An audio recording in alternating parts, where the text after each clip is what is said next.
How you doing? I told Ray that I was going to try to elaborate a little bit on how I do the slow muscle up utilizing a false grip. I've kind of covered this before, but I'm going to go into some more detail. Um, One of the disadvantages of getting advice from me is I'm no expert, but one of the advantages of getting advice from me is I kind of can give you a layman's perspective and explanation on how it at least works for me, and you might find it works for you. So I'm going to get loose and see if I can explain what I do to get a slow muscle up with a false grip. Okay, obviously the most important part of trying to do a slow muscle up with a false grip is establishing the false grip itself. I've noticed that doing a false grip is easier on a fatter bar. My bar I have at home isn't that fat, it's only 1.25 inches diameter. With a fatter bar you're able to get more of your hand on the bar with the false grip. With this narrow bar I find that my hand is kind of draped over it, and you'll see what I mean here in a minute. Basically for the false grip, I am taking my wrist and sitting it on top of the bar. Both hands, kind of like that. The purpose of that is twofold. First, it allows your wrist to rotate into the up position for the dip extension. If you did not do the false grip, somehow you would need to have enough upward momentum to rotate your hands.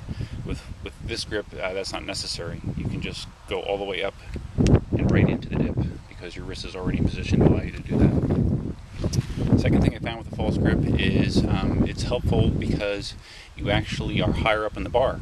When you compare starting with your grip here versus here, you can see that you're getting 2 or 3 inches of additional height, and sometimes that's all that you need to be able to get your chest over the bar. That 2 or 3 inches can make a big difference if you're here versus here. So that's the other positive of the false grip. So right now I'm going to grab on and I'm going to do a slow muscle up with the false grip, and hopefully it's zoomed in enough that you can get a good look at exactly what's going on.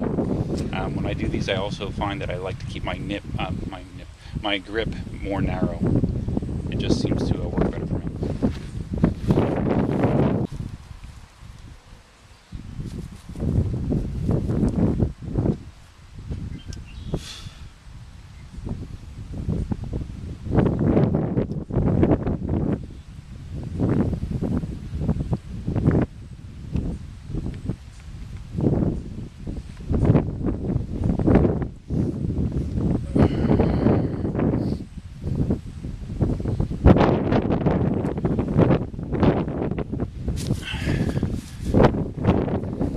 So you can see it was kind of a two-stage process. I got to the point where I could get my chest up on the bar and then kind of move my hands into a better pressing position.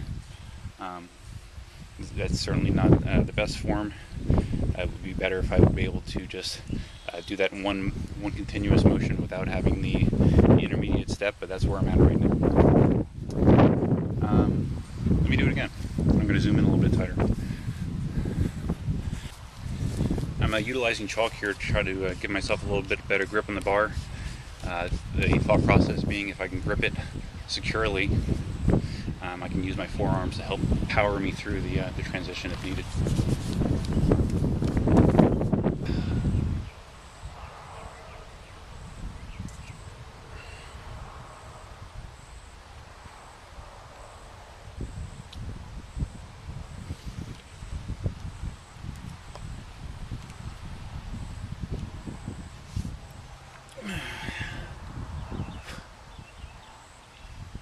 Okay, here's one more zoomed out just so you can get a far away perspective.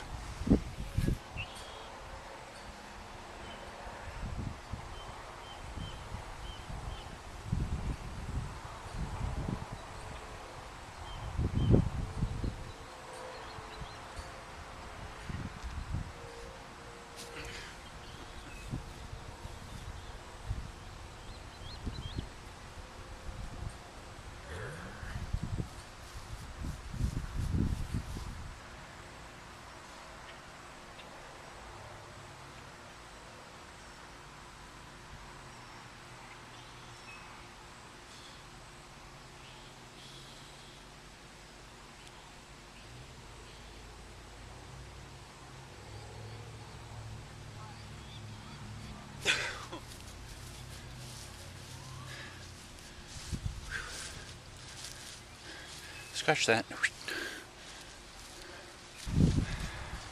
I'm trying to avoid doing the thing that I'll do sometimes to cheat on a move like that, which is to take my off arm, usually my left arm I'll do it with, and I'll go from this position to this position, where my forearm is like laying on the bar, and then I use that to kind of leverage myself up, which is really shitty form.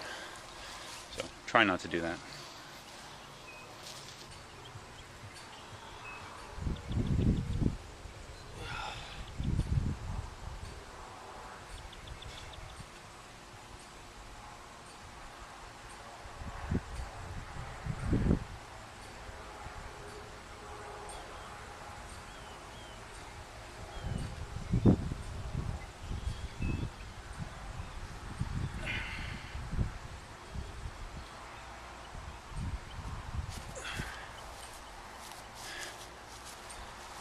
Okay, there's one. Still struggle with that, but I can get it barely. So anyways, that's the way that I do it. Hopefully it was helpful. If not, sorry. If you have any questions, feel free to ask. I'll do my best to answer them. Let me know.